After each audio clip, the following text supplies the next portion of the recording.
les vamos a dar la bienvenida entonces a este espacio que es el segundo conversatorio de un ciclo que se llama Situabex, con X, así, un poco difícil de decir, pero la intención es que nos comuniquemos, que nos encontremos en esta intención de ubicarnos desde nuestros distintos puntos de vista, desde nuestros distintos lugares, con nuestras experiencias, nuestros sentires atravesadas por esta situación de pandemia que es tan extraña y que nos hace revisar tantas cosas, pero a la vez valorando aquellas cosas que sí necesitamos continuar y quizás revalorizamos en estos momentos, como es el encontrarnos y poder compartir, poder intercambiar y poder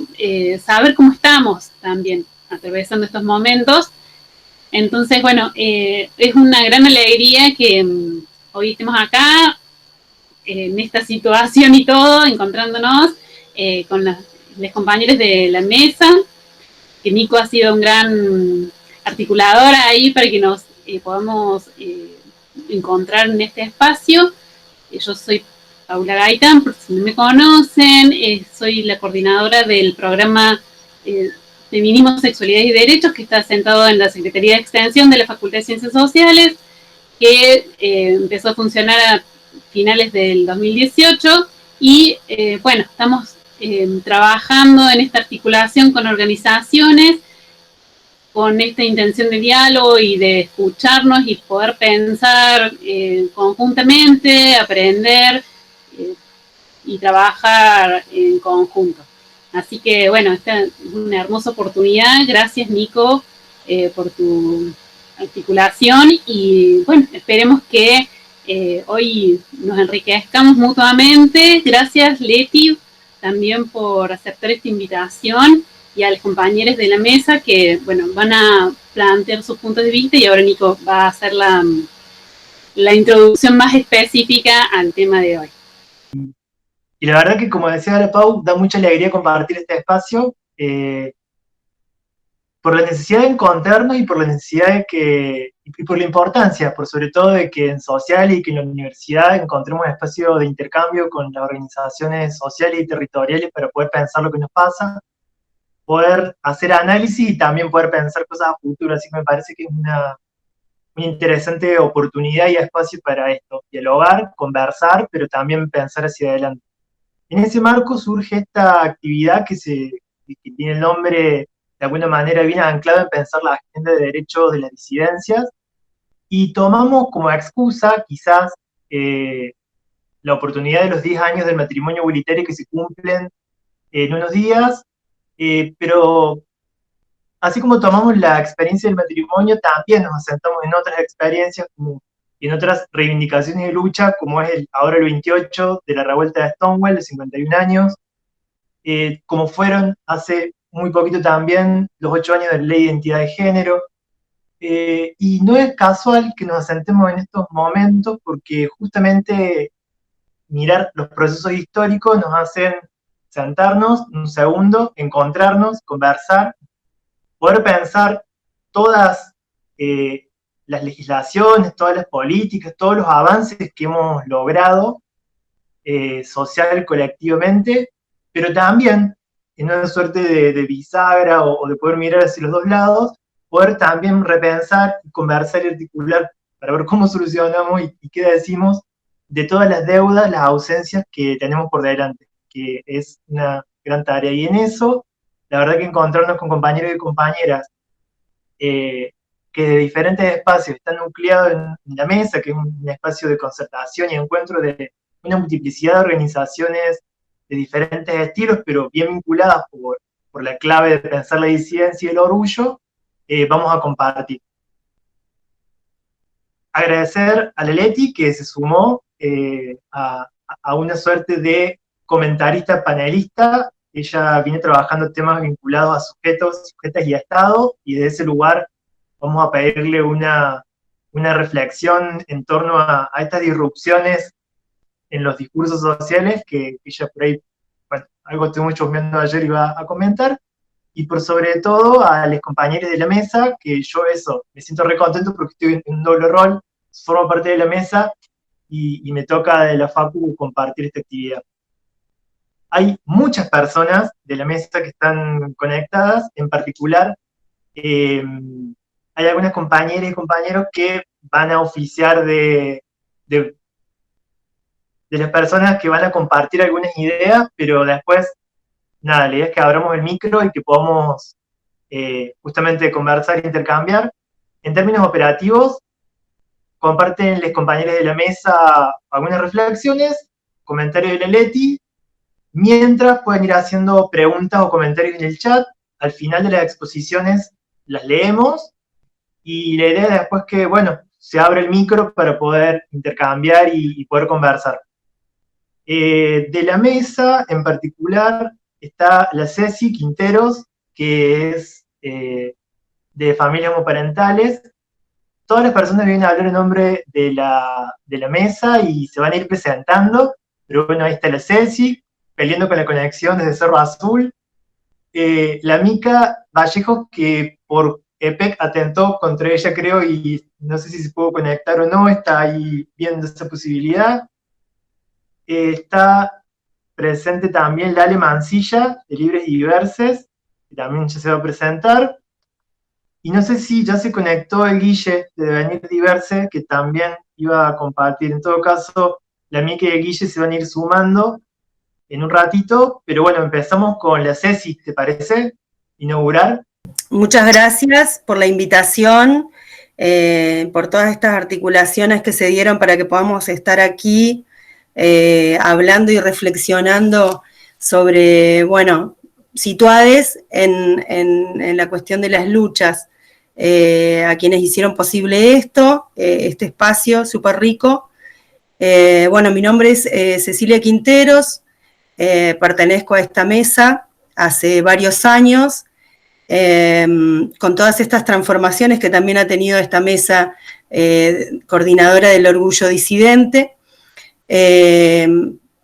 fundadora del primer espacio de familias homoparentales y diversas de Córdoba, posterior a la ley de matrimonio igualitario, justamente. Por ahí yo voy a hablar un poquito de lo que tiene que ver matrimonio igualitario y los compañeros van a poder sumar a lo que tiene que ver con la reivindicación de otras luchas.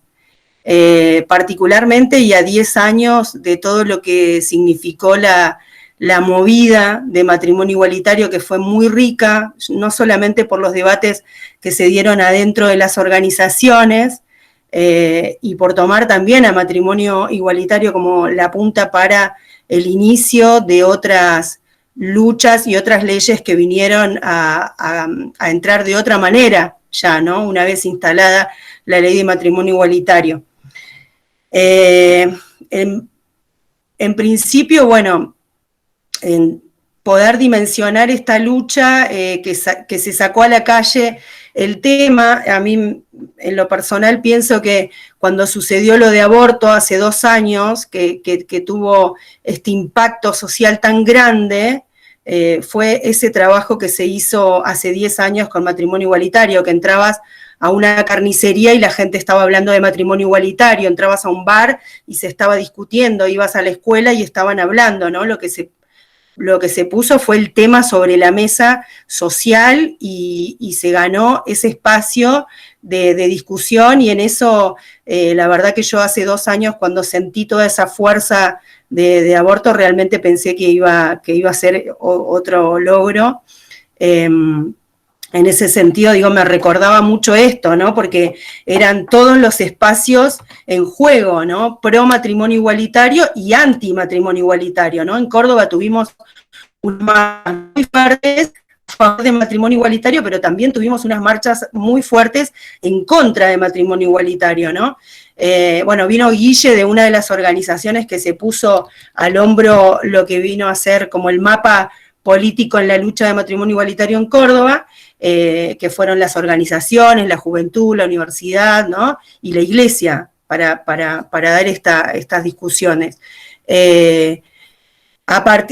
yo voy a seguir rescatando, digamos que más allá que como persona del colectivo, y como persona del colectivo que en el 2017, con esta avanzada de derecha tan grande, yo en una reunión de la mesa coordinadora, porque en ese momento estaba dividida en dos la mesa, planteaba, si no estuviéramos tan cansados y no llegábamos ni siquiera a pagarnos los boletos de colectivo para seguir militando, porque la derecha nos había venido a pegar en nuestras cuerpas muy fuerte,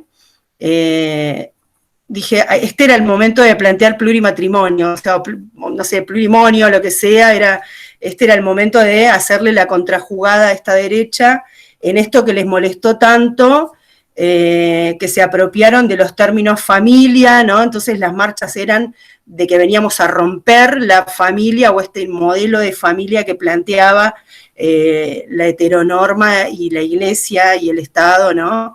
Entonces, yo lo que voy a rescatar de matrimonio igualitario es haber calado en el espacio simbólico, y yo creo que a partir de ahí ya nuestra militancia fue distinta.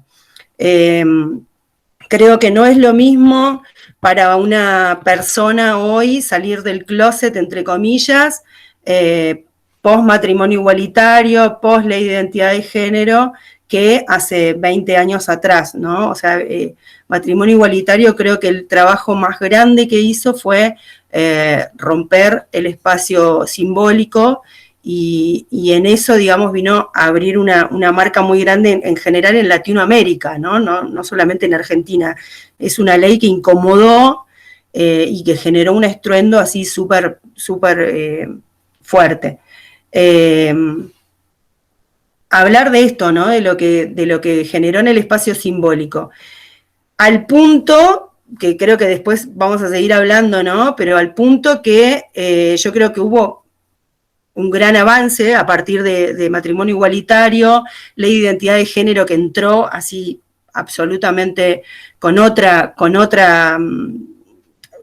registro de activismo, digamos, para que se pudiera dar, y otras leyes como la reforma del Código Civil, otra que se vinieron más adelante, bueno, se asentaron sobre esta lucha, ¿no?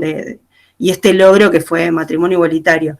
Yo creo que a 10 años y siendo activista del espacio de familias homoparentales y diversas, no dejar de leer que 4 años de un gobierno neoliberal y de derecha que le ha dado las herramientas como los medios, como la educación, como la iglesia, ha hecho que se avance muy grande, que haya un avance muy grande en los discursos de odio, y que hoy realmente nos encontremos prácticamente como en una foja cero en lo que tiene que ver con la cuestión de lo cultural y de los espacios simbólicos.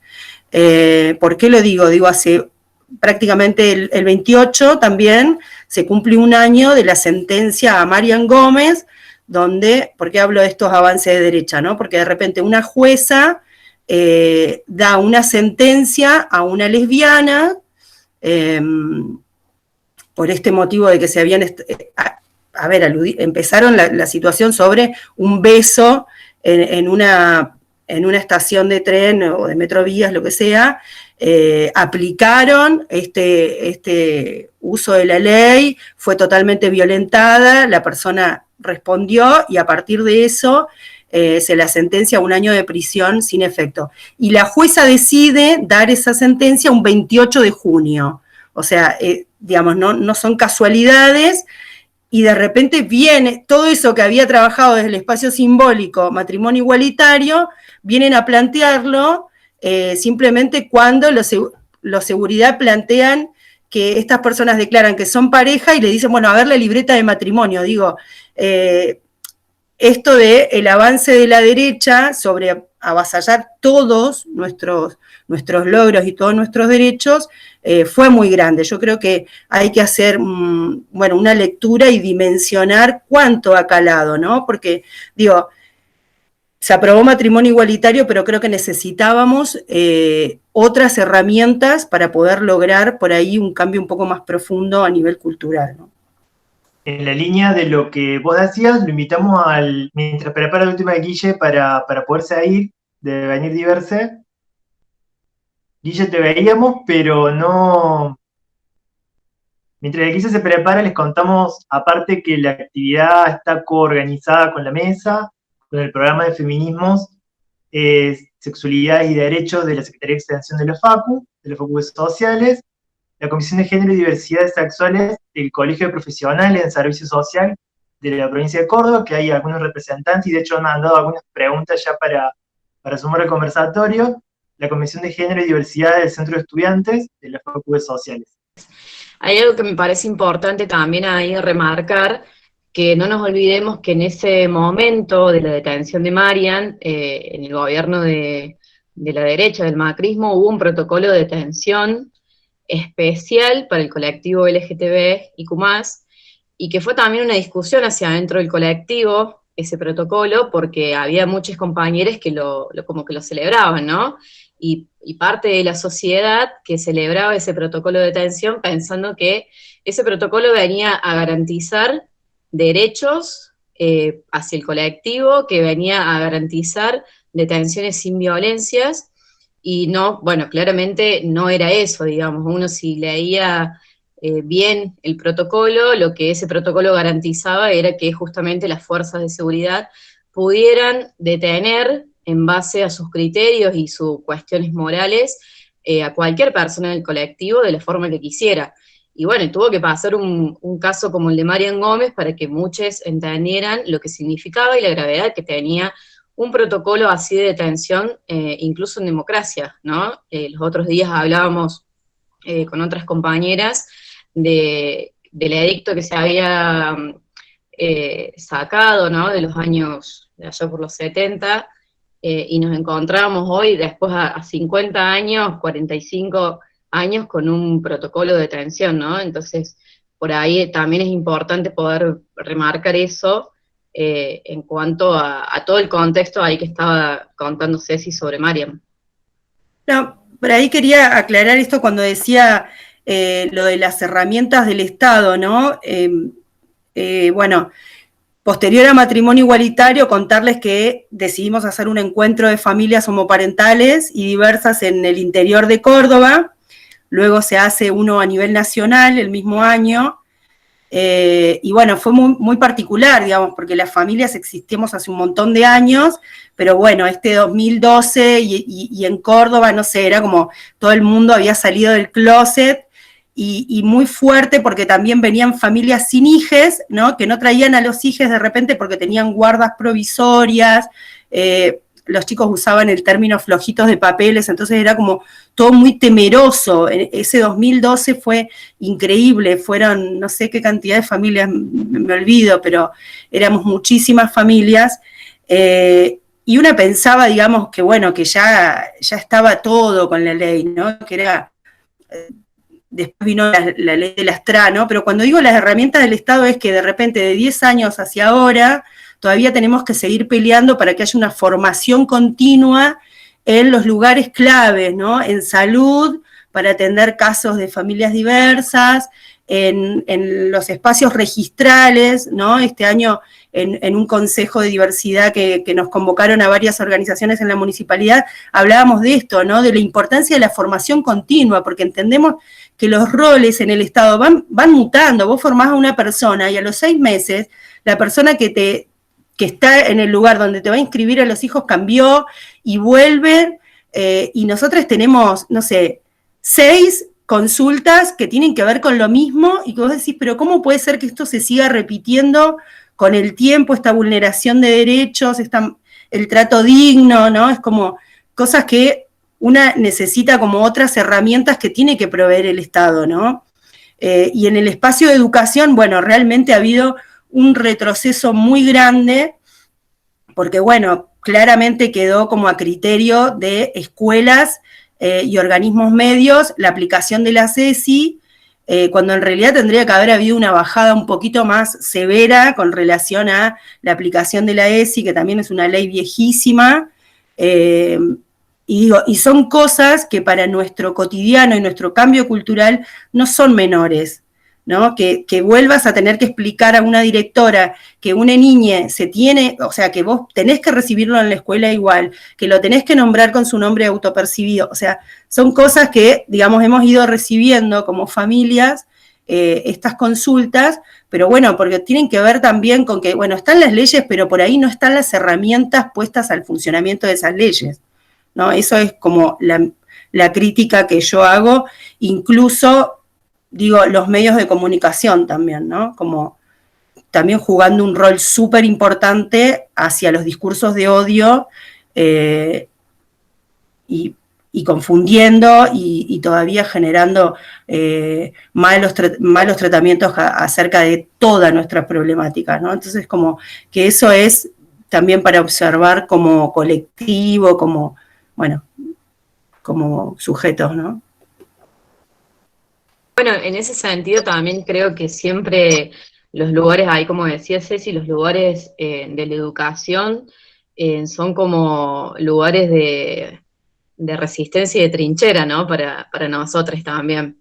Digo, quienes hemos habitado de una forma u otra, estar dando clases o ya sea un taller, eh, sabe lo que representa eso, ¿no? Para nosotros, tanto como estar paradas ahí al frente de los alumnos y dando como, no sé si decir una bajada de línea, ¿no? Pero aportando ahí también desde nuestra identidad.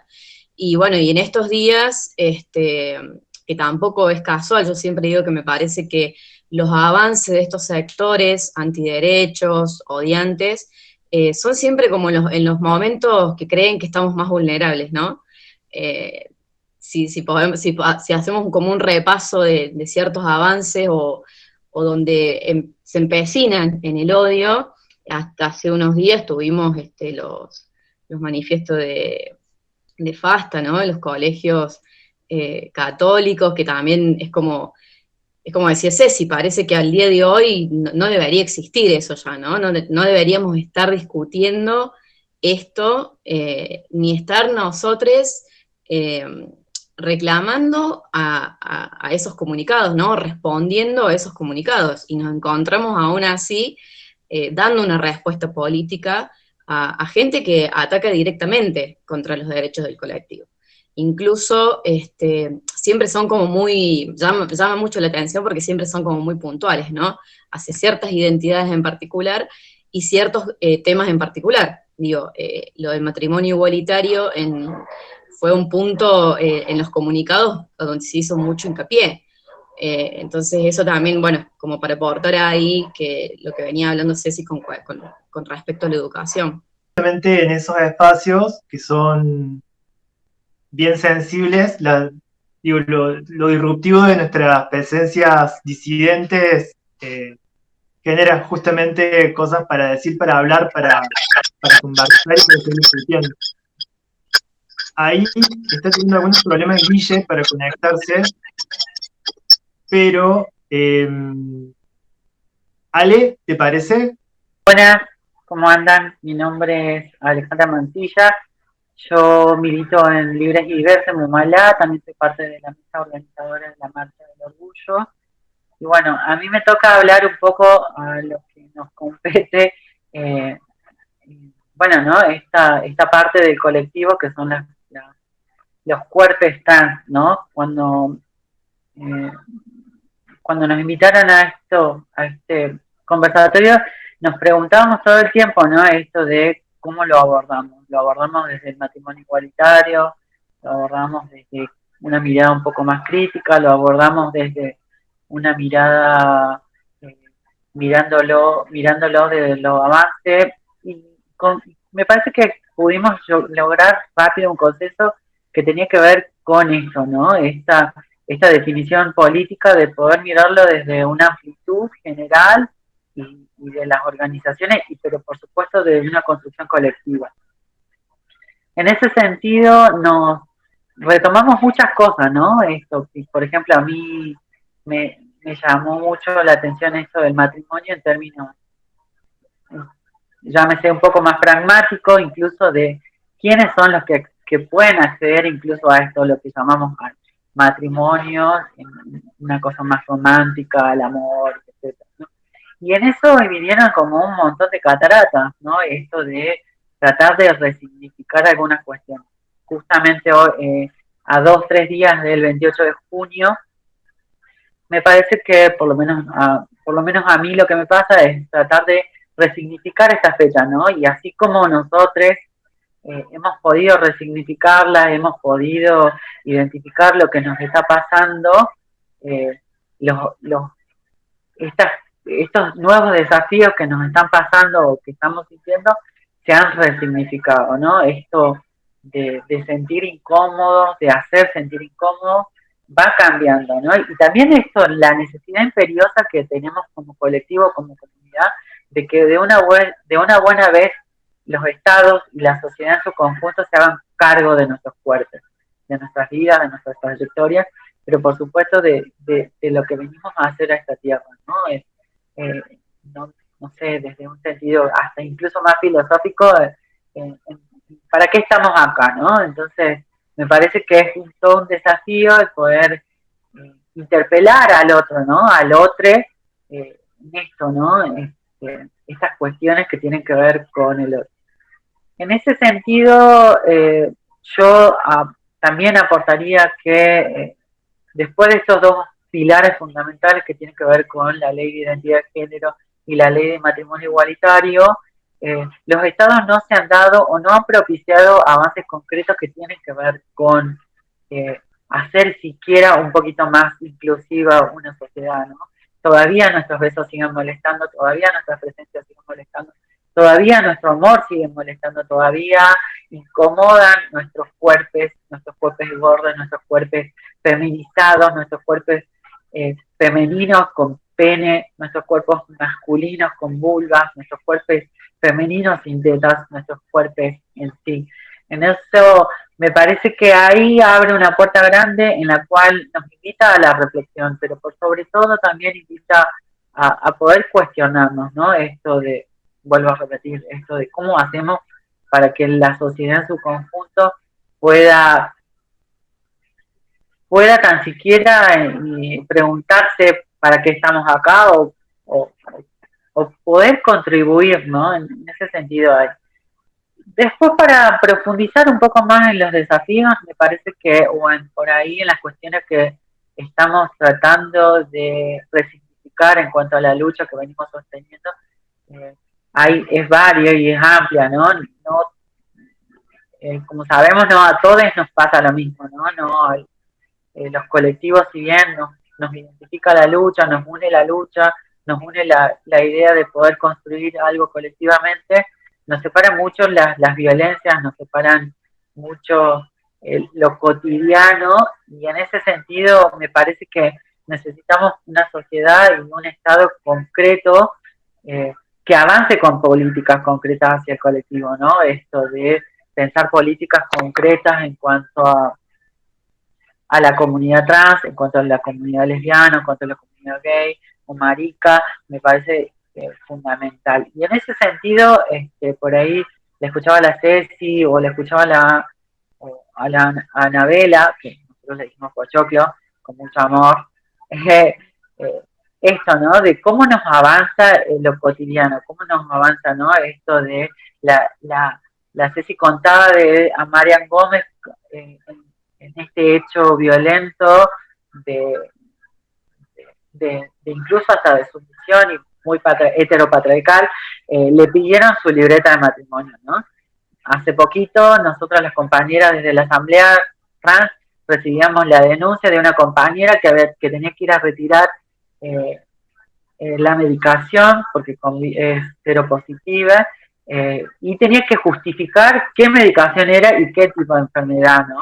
Estos avances que son nefastos contra nuestros cuerpos, nefastos contra nuestras necesidades, y ha hecho que podamos construir esa colectividad que a veces, aún con diferencias, nos hermana, nos une y nos sigue manteniendo juntas, ¿no? Que eso me parece que hay otra cosa más para resignificar el 28 de junio, ¿no?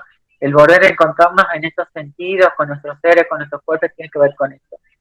Y de esos casos hay un montón, ¿no? El acceso a la salud, todavía nuestros cuerpos siguen siendo, los cuidados de nuestros cuerpos siguen siendo sostenidos por pocos y por pocos profesionales, por pocos y escasos consultorios amigables. No queremos más consultorios amigables, queremos una salud pública y de calidad para todas, inclusiva. Lo habitacional también es un déficit muy grande que el Estado tiene que hacerse responsable. Hoy nuestras compañeras siguen sosteniendo hábitats colaborativos, corporativos, tan siquiera, ¿no? Esto de sostener estos albergues desde lo trans, ¿no? Esto de hermanarnos y salir a luchar juntos, ¿no?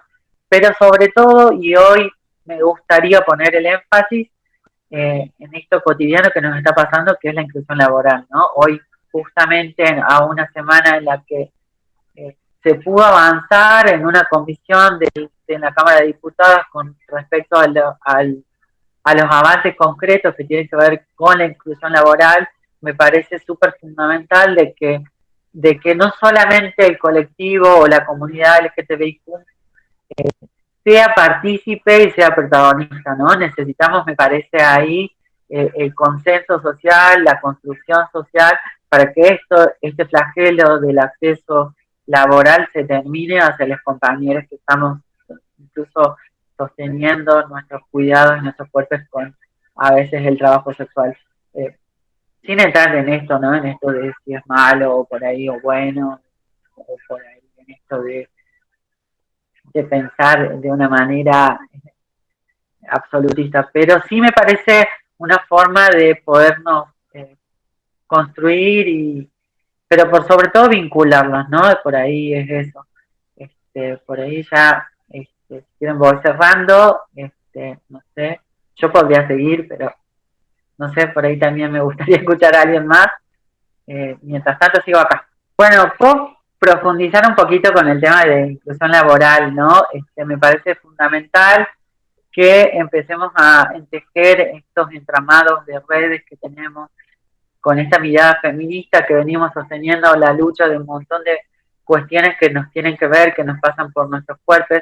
En eso voy a contar un poquito los avances. Me parece que el consenso se logró, me parece que hay una mirada muy amplia, muy queriendo que esto se apruebe, entonces me parece fundamental. Hay dos proyectos muy fuertes, que uno es el de Loana Berkins y el otro el de Diana Zacayán. Dos proyectos que incluso con voluntades políticas pueden complementarse, porque si bien uno habla sobre la inclusión y otro habla sobre el cupo en general, me parece que son proyectos que con una idea complementaria, ¿no? Cuando lo pensamos en términos prácticos, o sea, o incluso de la praxis que nos pasa, ¿no? De la praxis hablo de lo cotidiano, de lo que a veces es inalcanzable o a veces tan siquiera tener el DNI no nos asegura el acceso laboral. Entonces, me parece que esa mirada amplia debe tomarse en cuenta para que podamos construir un consenso y para que podamos construir un proyecto de ley concreto, pero por sobre todo inclusivo, ¿no? Inclusivo cuando en términos de esto, ¿no? De las compañeras que vienen, de las compañeras que estamos y de las compañeras que están de hace mucho tiempo, ¿no? Entonces, un proyecto que pueda reparar la vida de muchas compañeras también me parece fundamental. Un proyecto que incorpore a las compañeras seropositivas, a las compañeras seropositivas, un proyecto que incorpore las responsabilidades de los estados para la generación de estos puestos de laburo, también nos parece fundamental. En ese sentido, desde esa mirada mucho más inclusiva, no sé qué más decido.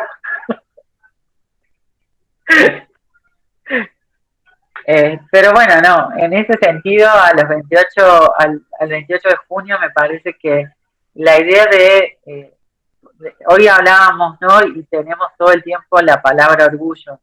¿Y cómo resignificamos este orgullo, no? ¿Cómo resignificamos estos puestos de lucha? Estas miradas que necesitan ser convidadas a poder construir un espacio, una ciudad, un país más igualitario y mucho más inclusivo. Ahí ya no estoy mandando fruta, Nico. Hablemos o No, Ale, tiren preguntas, por favor. una cuestión para charlar y que pueden seguir la Ale o la Pochocla, cualquiera de las dos. Digo, estos atravesamientos particulares de los cuerpos disidentes que están diciendo, digo, ¿qué pasa con esta situación?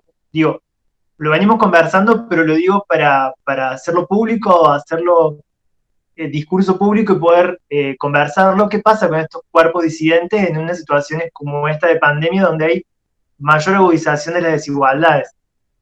Nosotras, por lo menos, pudimos registrar varias complicaciones que tienen que ver con lo habitacional, que esto se venía sosteniendo, bueno, los albergues, las casas comunitarias. Tiene que ver también con el acceso a la salud. Las compañeras se les complicó el acceso a las hormonas, se les complicó el acceso a, a, a los tratamientos retrovirales, se les complicó, y todos sabemos que este confinamiento obligatorio ha hecho que las compañeras no puedan salir a trabajar, que es la forma de sostener su vida, que el trabajo social hoy es la forma en la que se sostiene la vida cotidiana, ¿no? Entonces, eso ha complicado un montón de cuestiones.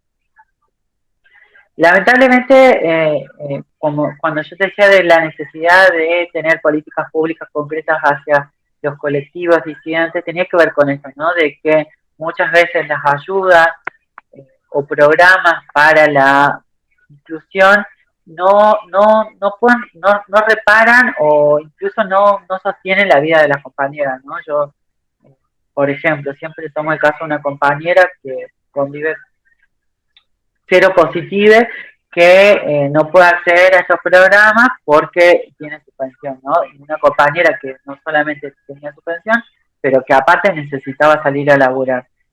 Eso no está contemplado. Entonces la complejidad de estas cuestiones que tienen que ver en lo concreto, la vida de una compañera o un compañero, es compleja. Entonces a veces los programas no son lo suficientemente propicios, no sé, algo, o potentes en su efectividad. Entonces, en eso hay mucho, es medio complejo. Ni hablar de que muchos de los compañeros quedaron fuera de este programa, ¿no? Entonces, bueno, también es esa es otra preocupación que nos tiene, ¿no? Cómo poder incorporar a las que no, a las que no pudieron incluirse. Yo, no, no, me parece que ahí Ale lo dijo todo. Creo que siempre en estos contextos lo que hemos visto, que se ha dado siempre, ¿no? El colectivo, si algo que tiene, puede estar como a veces medio roto, medio separado, pero ante hechos como estos siempre tendemos redes, ¿no? Y creo que en esta pandemia, en este contexto, se han fortalecido las redes, que por ahí no es lo que desearíamos, ¿no? Porque como decía la Ale, lo ideal sería que existan políticas públicas, no solamente políticas públicas, políticas de Estado como tal, que por ahí hay un poco de diferencia, ¿no? Políticas de Estado reales, concretas, que lleguen a la mayor cantidad de compañeros. Pero bueno, la verdad que es una realidad bastante difícil, donde hemos tendido redes para poder asistir y dar una mano, sobre todo a los compañeros del colectivo trans, ¿no? Que ya la Ale lo contó todo, no hace falta, me parece, y no soy quien tampoco para agregar algo ahí. No, pensaba, viendo que Guille está teniendo como bastantes problemas. No sé si está Gonza ahí, ¿no? Está Gon. Estaría bueno, me parece muy importante también poder hablar, si él tiene ganas, sobre la cuestión de VIH. No sé si... Sí, ahí justo le preguntamos si quería sumarse en esto de que Guille, bueno, y aparte pide disculpas de Guille que no está pudiendo con la tecnología, y el Gon dice que en un ratito se suma a hablar, que sí. En Yo eso, quería hacer un aporte chiquito. ¿Puedo? Que el activismo en general, digo, con todo el trabajo que tiene la militancia en Córdoba, nos hemos encontrado siempre con un escenario muy hostil en relación a quienes tenían en sus manos las decisiones políticas acerca de estas decisiones sobre políticas públicas, ¿no? Y vuelvo a traer en cuenta de que podamos dimensionar los 4 años de gran avanzada de la derecha. En general, Córdoba no ha adherido a determinadas leyes que han sido a nivel nacional y que venían a poner de alguna manera una traba a ese acceso al derecho, específicamente, bueno, a la ley de fertilización asistida, entre otras, digamos. Entonces, digo, el trabajo, yo quiero destacar el trabajo de las organizaciones que hacen 10.000 veces más de lo que en otros espacios o en otras provincias hacen, ¿no? Y vienen a tejer estas redes, como dice Ana, que en este tiempo se han visto muy fuertes también, a salir a contener cuestiones que, como dice Ale recién, lo habitacional salió muy, muy a la luz en esta cuestión de la pandemia, y realmente fue muy fuerte, ¿no? La situación de las compañeras y compañeros que estaban en la intemperie. Eso, quiero destacar el trabajo que hacemos los activismos, que realmente a veces hemos luchado un montón para determinadas cuestiones que todavía Córdoba no tiene, ¿no? Estamos hablando de una ley de inclusión laboral o de cupo laboral que Córdoba no tiene absolutamente nada con relación a eso. Y que en otras provincias sí, ¿no? Digo, nuestros movimientos son muy fuertes, el trabajo territorial es muy fuerte, incluso destacar también que, bueno, me encantaría que hable Gonza con relación al VIH, pero digo, la mesa organizadora hace 4 años instaló consignas de VIH muy fuertes, digo, a diferentes lugares del país también, ¿no? Cómo hemos podido ir articulando este acompañamiento en las luchas, es una cuestión diferencial también de otros espacios de activismo en otras provincias, y si bien hay diferencias grandes acá a veces que tienen que ver con cuestiones metodológicas prácticamente, creo que los movimientos son muy fuertes y que realmente las respuestas políticas siempre han sido nunca acordes a las necesidades de este colectivo, o prácticamente muy poco. Recién hace muy pocos años hay una mesa de derechos humanos, digamos, o sea, realmente hemos tenido que lidiar con una cúpula de dirigentes muy, muy hostil, ¿no? Nada, Todavía tenemos livianito el comentario, por las dudas. pero todavía tenemos. Sí, la verdad que dan ganas de irse a vivir a Río Negro a veces, por ejemplo, como era Rivadavia. ahí intentando retomar algunas cuestiones que, bueno, la Ceci, la Ale, la Anabela barra Pochocla, que le decimos así con mucho cariño y nos sentimos más cómodos diciéndole Pochocla. Es mi nombre, mi identidad, o sea, política también. Pero pasa que acá estamos saliendo para el mundo, entonces te están conociendo recién. Algunas personas todavía no te conocen. Es raro eso, porque te conoce mucha gente. Pero por ahí retomando algunas cuestiones, me parece que esto, en el comentario que decía la Ceci del comentario pesado, hay una cuestión de desafío respecto de, obviamente hay administraciones que pueden ser mucho más sensibles respecto de la reivindicación de nuestra comunidad y otras que no, pero me parece que hay una unidad, hay una necesidad de la organización en lucha, y me parece que hay un aprendizaje que lo nombraron todas las personas que hablaron, de unidad de alguna manera, y de unidad y de aprendizaje en particular en la comunidad disidente, en la comunidad de mujeres, de la lucha feminista, más allá de nuestras diferencias particulares, poder entender los territorios que son súper hostiles y las situaciones que son muy complejas y poder hermanarnos en esas luchas. En este sentido, y en la importancia de lo que por ahí todos fueron nombrando, desde la Facu nos pareció interesante poner a dialogar todas estas cuestiones de reivindicaciones que ustedes fueron nombrando, con, en particular, algunas reflexiones o miradas que algunas compañeras de la Facu, en particular la Leti, nos parece interesante sumar para el debate, en la necesidad de que esto, de cómo pensamos el rol de la universidad y de la Facu, que es esto, que es la universidad, pero no solamente hablando en las aulas, ahora virtuales, pero hablando en las aulas, pero en esas aulas con voces, con discusiones, con cuerpos, con sentimientos de las personas con las que trabajamos. Entonces, me parecía que era como interesante ese diálogo, por eso le invitamos a la Leti, y profundamente por algo que nombraba la Ale en un momento, que es que este video, quienes estén ahora y quienes lo puedan ver después de manera no sincrónica, es interesante porque en nuestra facultad formamos profesionales y es necesaria la perspectiva de género, la perspectiva disidente para pensar la formación académica de profesionales.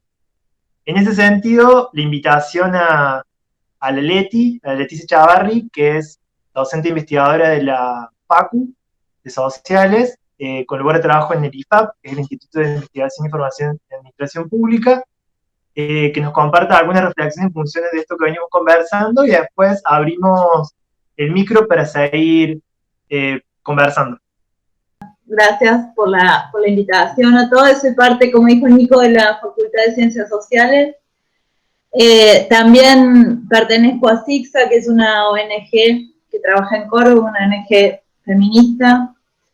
Y en realidad desde hace poco tiempo estamos conformando un colectivo de investigación que se llama Sujetos con X, sujetas, políticas y derechos dentro de la Facu. Y quería acercarles por ahí un interrogante que nos está circulando dentro de ese colectivo, ¿no? Y un interrogante que ha cobrado nuevo sentido a partir de esta pandemia mundial. Y que me parece que se relaciona un poquito, creo que Ale dijo cuando dijo, bueno, ya estoy empezando a largar fruta, que alguien siga, que tiene que ver con preguntarnos si es posible decir y fabricar estados, políticas y una administración pública que sostengan la vida, ¿no? Si es posible pasar a hablar de estados de bienestar, los cuales fueron avances, pero sustentaron miradas y prácticas patriarcales, racistas y colonialistas, a estados que sostienen la vida. Y cómo se relaciona esto al tema que hoy nos convoca, que es la agenda de derechos de las disidencias de los feminismos. Me pareció que era una pregunta incómoda, porque el Estado es caracterizado como todo lo que ustedes han estado comentando, ¿no? Es el monopolio, el Estado es el monopolio de la fuerza física y simbólica, no solamente de la fuerza física, sino también de la fuerza simbólica. Y es a partir de él, centralmente, que se construye quién es el nosotros y el otro en nuestras sociedades. El otro. Y en esa construcción simbólica, el Estado ha devastado formas de vida posibles de ser imaginadas, ha homogeneizado, ha borrado, encerrado, ha disciplinado, ¿no? Y ha tenido un sentido siempre muy claro de homogeneizar a la población.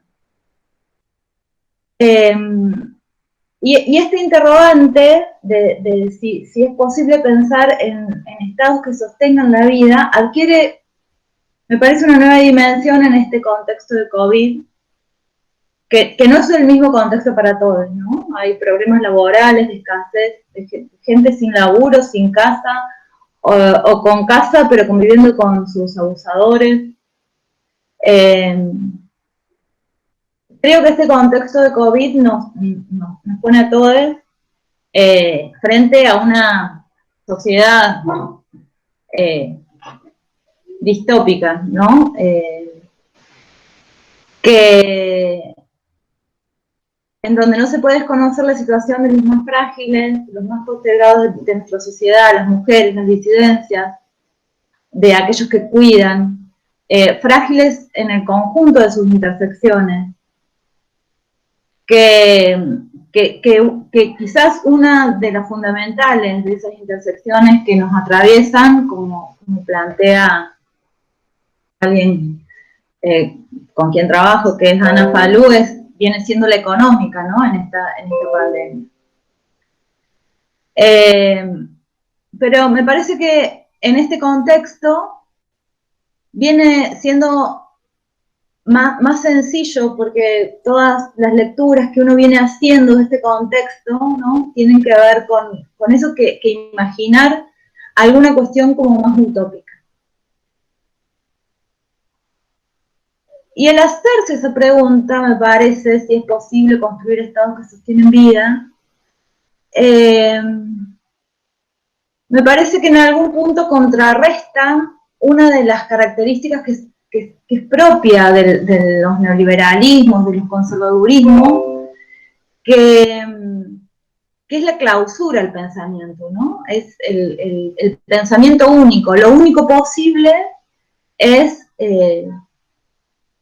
digamos, lo único posible es esto que tenemos, ¿no? Entonces, ¿cómo pensar en otras cuestiones? Y me parece que este interrogante, al hacerlo, nos hace sentir un poco tontos. ¿Por qué? Porque lo hacemos en medio de una pandemia mundial, de desigualdades preexistentes que se exacerban, en un contexto de acumulación, y acá dando un poquito lo que decía Ale, que bueno, ya no solo queremos reconocimiento, queremos redistribución, inclusión laboral, sea a partir de ingreso en el trabajo, de ingreso ciudadano, que es el hecho de que en estos momentos el 1% de la población posee el 50% o quizás más de la riqueza, ¿no? Este es el contexto en que se está disputando. Y entonces ese tipo de preguntas me parece que es algo, es interrogante, si podemos construir estados que sostienen vida, es un interrogante que no puede clausurar, porque eso supone invisibilizar cómo los conflictos o antagonismos de la histórica lucha capital-trabajo y la nueva reconfiguración actual, que refieren al capital-vida, mantienen aún como territorio privilegiado de disputas las fronteras dentro de los estados nacionales, ¿no? Si no fuera el Estado Nacional, si no fuesen los estados aún un lugar de disputa, no existirían los Macri, los Bolsonaro o los Trump, ¿no? Es un lugar de disputa y hay que tomarlo como tal. Y creo que los feminismos, las disidencias nos otorgan categorías conceptuales, nos otorgan prácticas que son preciosas al momento de poner en marcha estas nuevas imaginaciones que interpelan el Estado, ese Estado positivista, patriarcal, clasista, en donde se asentó, ¿no? Y entre estas praxis se encuentra la ley de matrimonio igualitario, que hoy nos invita a reflexionar, pero no solo, ¿no? Los feminismos y las disidencias creo que están denunciando y están poniendo en el centro de la agenda esto que Yayo Herrera llama la guerra contra la vida, ¿no? Que subyace en el conjunto de la propia política estatal y que se ensaña con la fragilidad de las vidas y de los cuerpos, que tan claramente todos han ido relatando en este momento, ¿no? Entonces, eso, ¿no? Como primera cuestión, colocar esa primera pregunta. Si es que podemos pararnos sobre los hombros de nuestra realidad actual para imaginar escenarios utópicos que coloquen la vida en el centro de la existencia. Si es posible construir en esta clave otro estado y qué condiciones de posibilidad, ¿no? Porque hay una cuestión que es no solo es cambiar lo simbólico, lo imaginario, las significaciones, sino pensar qué arquitectura institucional, porque tal cual la arquitectura institucional como está planteada ahora en el Estado, sectorizada, estanca, digamos, y en términos jerárquicos, como está planteado en estos momentos, como está planteada la administración pública en general, digamos, hay que pensar eso, otro tipo, otra arquitectura estatal.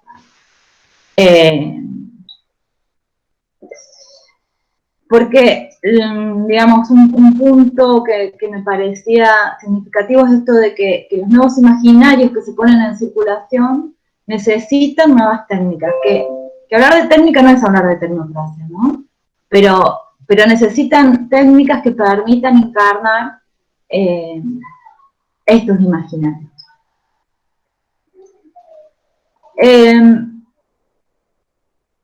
Quería plantear otra cuestión, pero no sé cómo estoy de tiempo y si que tiene que ver, sí, que tiene que ver con, que quería retomar un poquito lo de Ceci, que habló al inicio, que digo, pensar el punto de partida y poder visualizar y aportar algunos elementos a los que ella puso en circulación del enorme proceso de desnaturalización de lo social en que nos insertó la ley de matrimonio igualitario, ¿no? Y es un proceso de desnaturalización que nos sumerge en otro interrogante, es quiénes son los miembros legítimos de ser pensados, narrados como parte constitutiva del Estado y quiénes no, quiénes son los legítimos habitantes, pero no solo para habitar, sino para reproducir el Estado, ¿no? El nosotros de la comunidad política imaginada. Y aquí, traer un poquito a la historia, yo le comentaba a Nico, yo hice un estudio sobre los debates parlamentarios de la ley de matrimonio igualitario, y en realidad ese estudio que hice, chiquitito en su momento, me abrió mi pregunta de lo que fue después mi tesis, ¿no?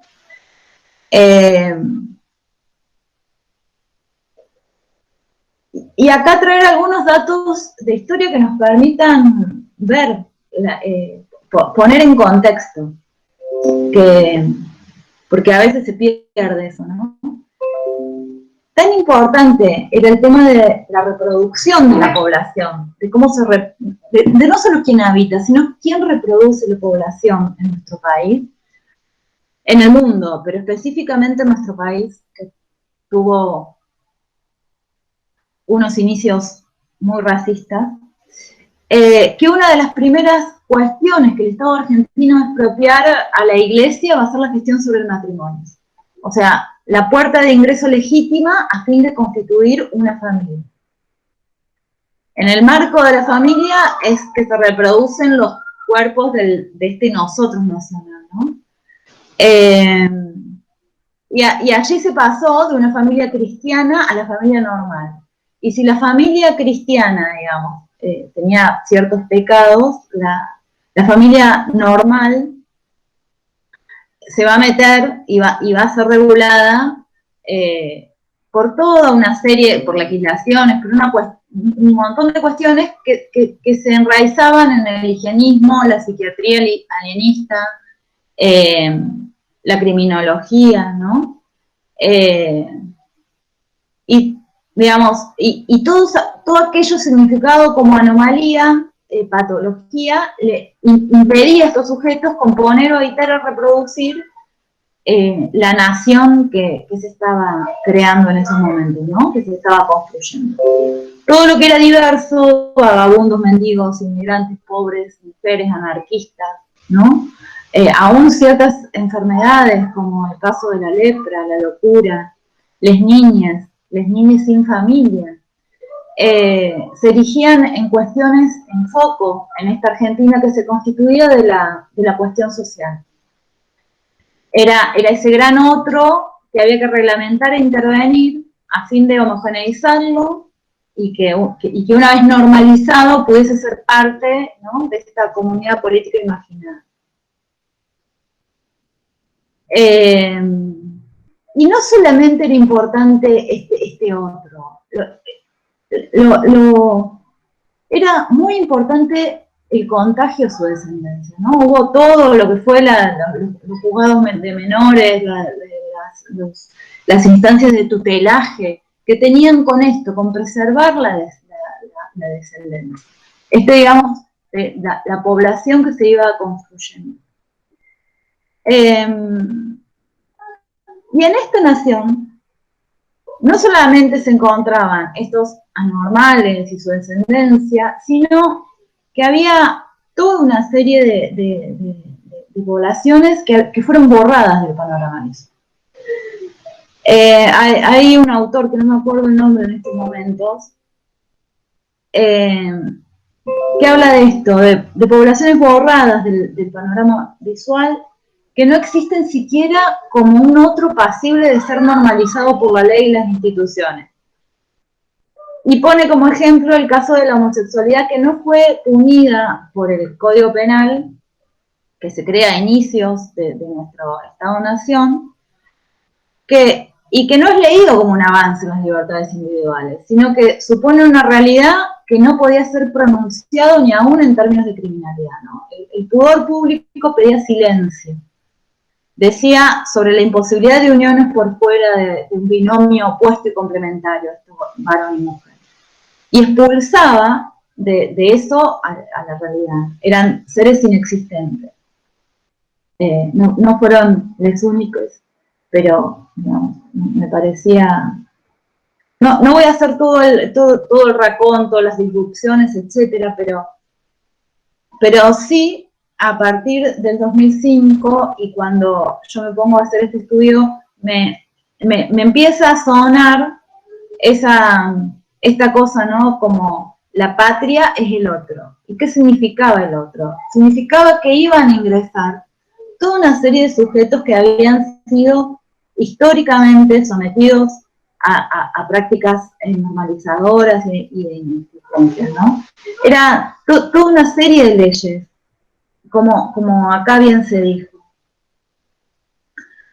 Pero no solamente las de identidad de género, la de matrimonio igualitario, de protección integral de las mujeres, ¿no? También se acoplaban a esta gran reingeniería, porque parecía que todas estas leyes contribuían a desmontar, como si estuviesen en algún modo orquestado, todo este entramado de significaciones en el otro. La ley de salud mental, la de las niñas y adolescentes. Y para ver si se entiende lo que digo, voy a poner un ejemplo en esta interconexión. Por ejemplo, en el artículo 3 de la ley de salud mental se establece de que se va a partir de la presunción de la capacidad de todas las personas y que de ninguna manera, por ejemplo, la elección o identidad sexual va a ser causa de declarar esta incapacidad, ¿no?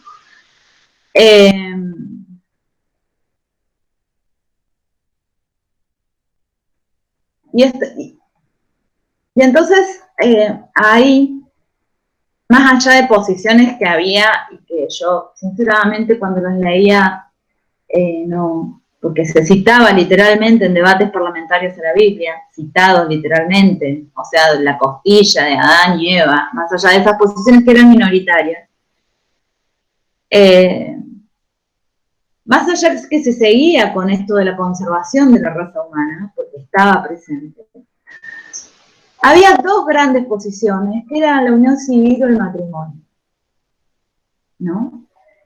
Y en estas dos posiciones, lo que me parece que estaba en disputa, volvía a ser y disputaban, era esto, digamos, de quién reproduce la comunidad política imaginada. ¿Quiénes son los legítimos, quién es el nosotros legítimo de reproducir la comunidad política imaginada? O sea, se estaban rompiendo con imaginarios, con cuestiones simbólicas que venían desde la constitución propia del Estado-nación, ¿no?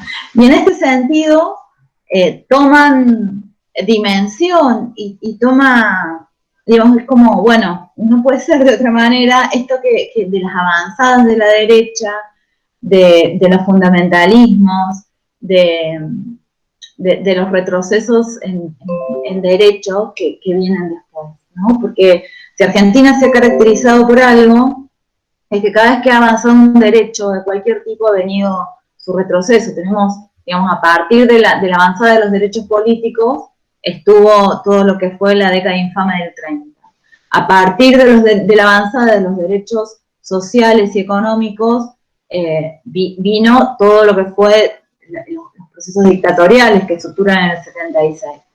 Digamos, ¿no? Y a partir de toda esta serie de legislación que entrama y que establece una nueva modalidad, un nuevo entramado de construcción, digamos, se viene otra avanzada, que adquiere, digamos, formas particulares y que no tiene que ver solo con lo redistributivo, sino como contaban acá varias de mis compañeros, ¿no? Con otras cuestiones.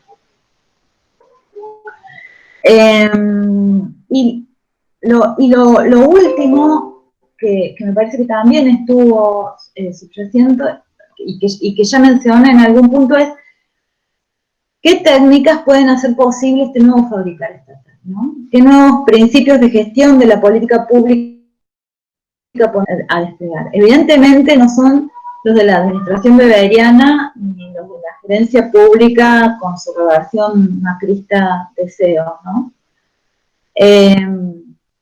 Pero estamos pensando siempre en políticas integrales, transversales, intersectoriales, interjurisdiccionales, que con dispositivos de participación y decisión que engarcen una multiplicidad de actores, ¿no?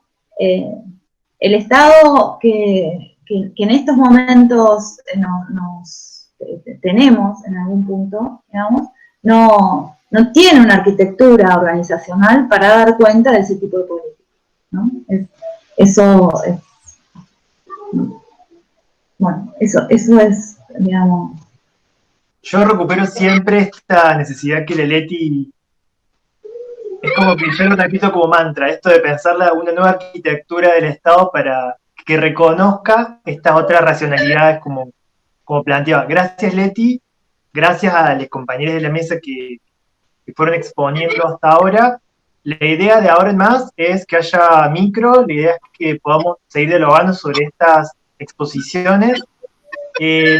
Hay dos preguntas que me gustaría leer, que en realidad si hay algún compañero de la Comisión de Géneros y Disidencias, Diversidad del Colegio de Profesionales en Servicio Social de Córdoba, que la puedan hacer alguna de ellas, y si no la leo yo, que es una pregunta que está pensada para los panelistas, expositores, y después abrimos el micro y vamos pidiendo la palabra por el chat y vamos conversando.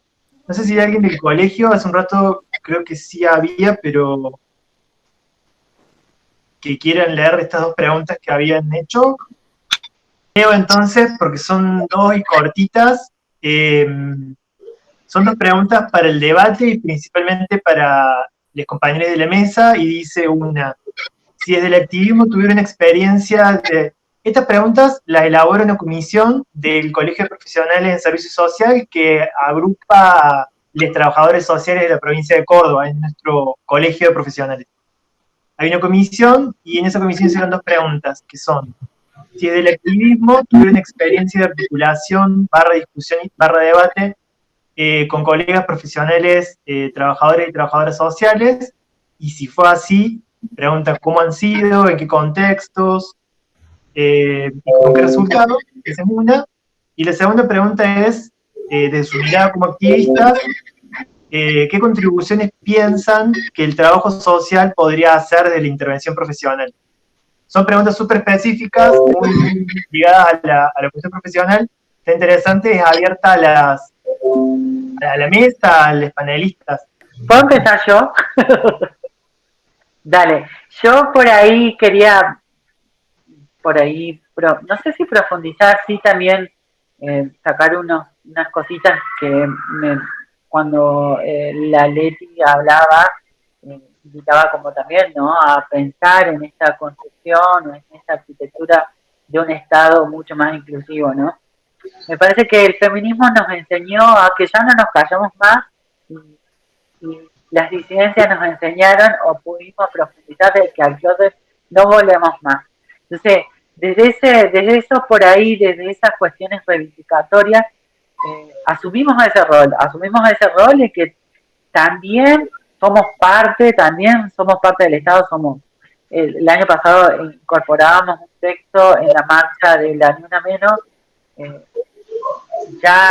siendo partícipes de estas asambleas, y decíamos, bueno, también somos sostener hogares, también somos productoras de saberes, también somos trabajadoras, ¿no? Entonces, desde ese sentido, la lucha yo creo que es cotidiana, es constante, pero por sobre todo también es poder dar luz a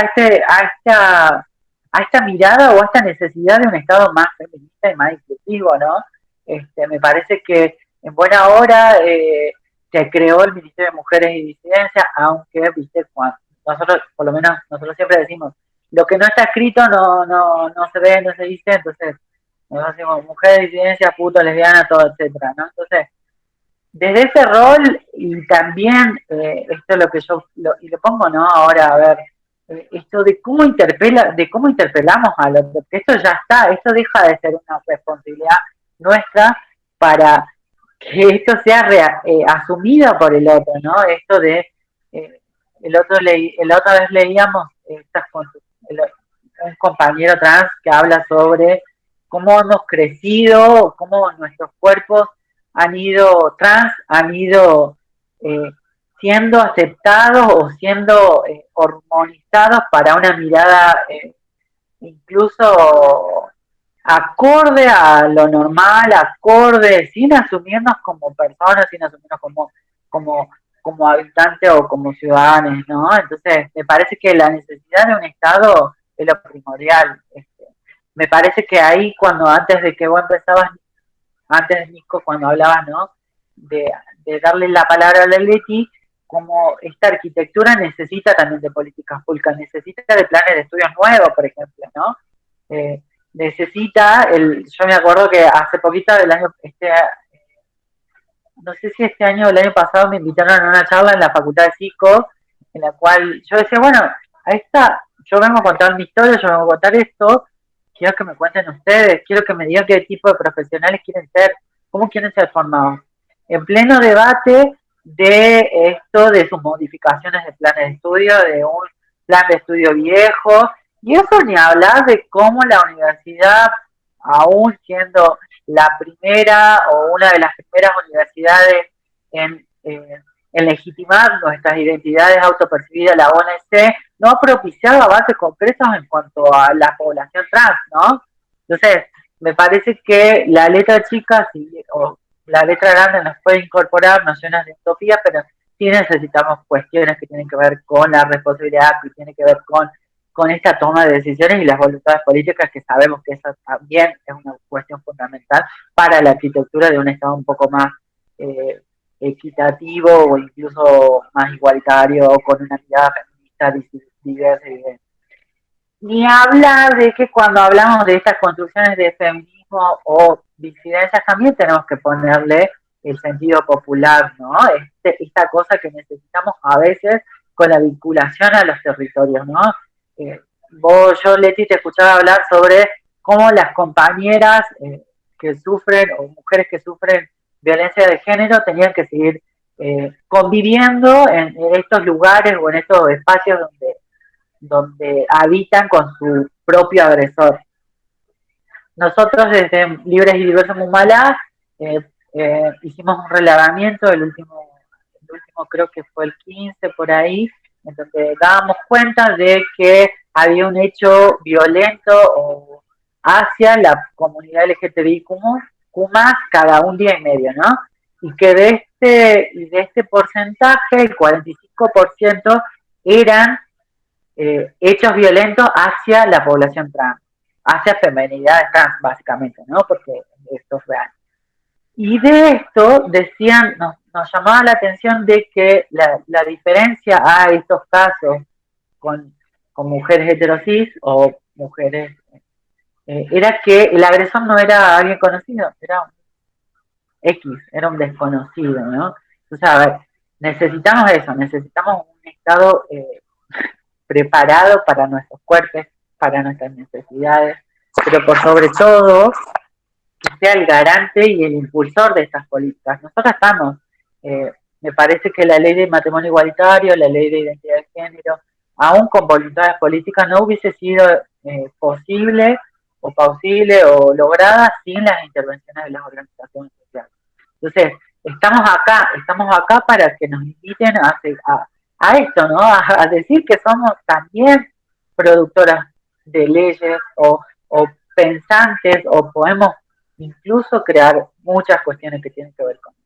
Entonces me parece que el rol tiene que ser ya, para mí el rol tiene que también estar interpelado desde el otro, porque si no, esto es como, el otro día charlábamos con la decana de psico y nos decía, bueno, esto lo charlamos acá en esta mesa chica, ¿cómo hacemos para hablarle al que no nos quiere escuchar, ¿no? A estos avances de la derecha, al que todo el tiempo nos salta con lo de ideología de género, al que nos salta todo el tiempo con al closet, está de moda, pero sin embargo siguen cuestionando nuestra forma de amar.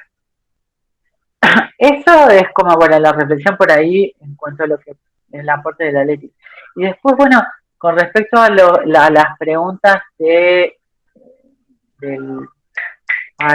que me perdí ya, del colegio, tiene que ver con eso, ¿no? Obvio que la importancia en estos espacios de profesionales que pueden apuntalar algunas luchas es súper y es fundamental en cuanto a estas cuestiones que tienen que ver con las niñeces que hoy están dando visibilidad, a estas cuestiones que tienen que ver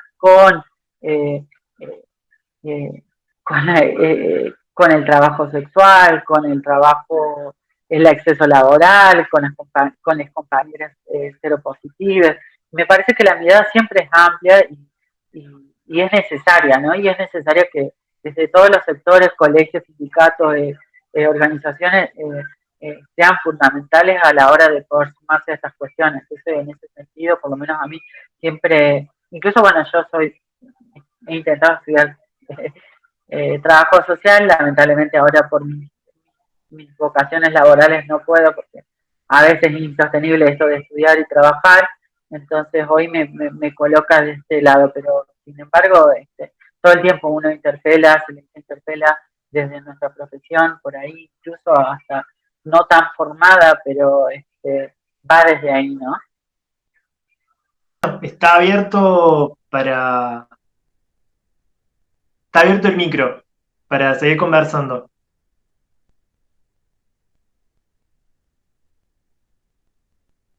Creo que el Gon ahí se está preparando. Sí. ¿Se escuchan? Bueno, me presento primero. Gonzalo Valverde, soy activista de la Red Argentina de Jóvenes Adolescentes Positivos, REHAP, y parte también de la mesa coordinadora de la Marcha del Orgullo. Pero pensaba algunas cosas y hablo en nombre propio, a nombre personal, de cómo el Estado a veces visibiliza algunas identidades o algunas vivencias, mientras que hay algunas otras vivencias que permanecen invisibilizadas. Pensaba en relación con el matrimonio igualitario, incluso con el reconocimiento de derechos, de ciertos tipos de vínculos, de ciertos tipos de pareja, mientras que otros derechos permanecieron aún invisibilizados y otras realidades también. Que eso fue el debate que produjo 2 años después la Ley de Identidad de Género como un marco normativo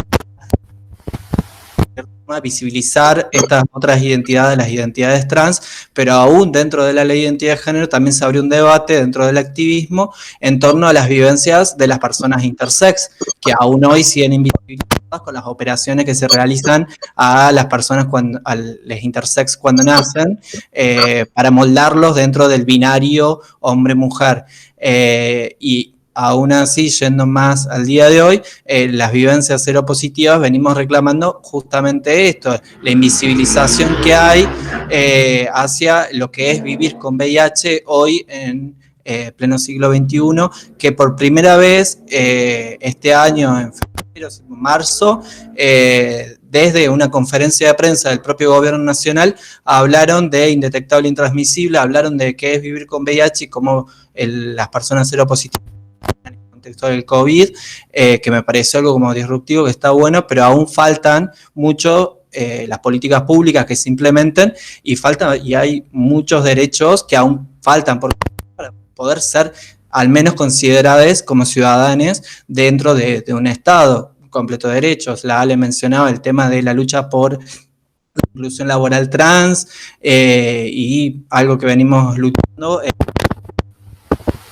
ITS, que actualiza una normativa que ahora en agosto cumple 30 años y que visibiliza otras realidades que aún no tienen visibilidad, son las infancias seropositivas, las personas que nacieron con VIH, de los cuales nadie habla, y falta mucho, y creo que en esa lucha estamos con un orgullo y comunidad sexodisidente que no nació a partir del matrimonio igualitario, sino justamente por algo este domingo se conmemora el Día del Orgullo, por lo que fue el levantamiento de Stonewall, un levantamiento contra las racias policiales, contra la violencia que se ejercía sistemáticamente, que acá en Córdoba lo vimos con el Código de Faltas, por ejemplo, que en particular hostigaba y criminalizaba a las compañeras trans, pero también a muchos sectores de la comunidad sexodisidente, y trayéndolo por ahí un poco más de hoy en día, pensaba y me sorprendía el otro día cuando veía una movilización de 15.000 personas en Brooklyn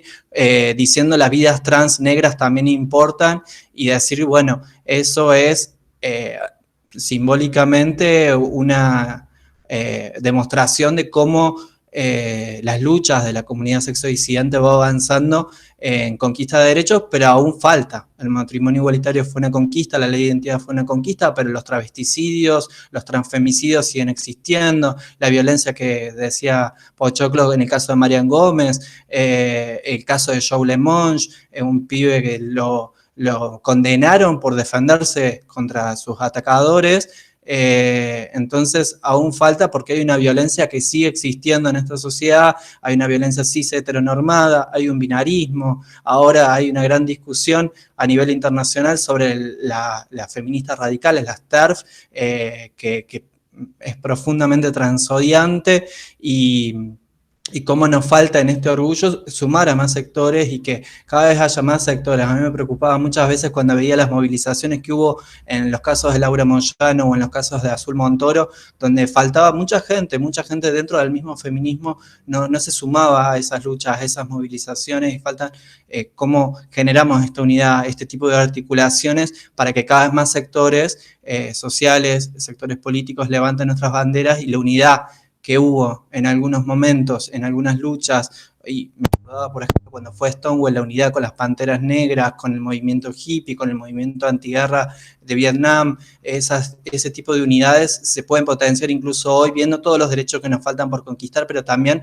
cuestionando profundamente las lógicas mismas dentro del Estado, dentro de la cis heteronorma, dentro del binarismo, y también cuestionando incluso la relación y el vínculo estrecho que mantienen las iglesias con el Estado, porque los opositores al matrimonio igualitario, los promulgadores de esta ideología de género, siguen estando y siguen siendo subsidiados por el propio Estado, y en ese sentido, por algo, año tras año en cada Marcha del Orgullo decimos separación de la Iglesia del Estado, y fue también una de las grandes banderas del feminismo que me parece que es necesario como revitalizar. Podemos conquistar derechos, pero mientras tanto hay una Iglesia que se sigue oponiendo a esos derechos y se sigue fortaleciendo, y con discursos cada vez más reaccionarios, más de odio. Entonces, ¿cómo también avanzamos? No solamente conquistando derechos, sino planteando otro tipo de sociedad, y en esto sí me parece necesario como reflexionar, bueno, cómo imaginamos una sociedad donde no exista una cis heteronorma,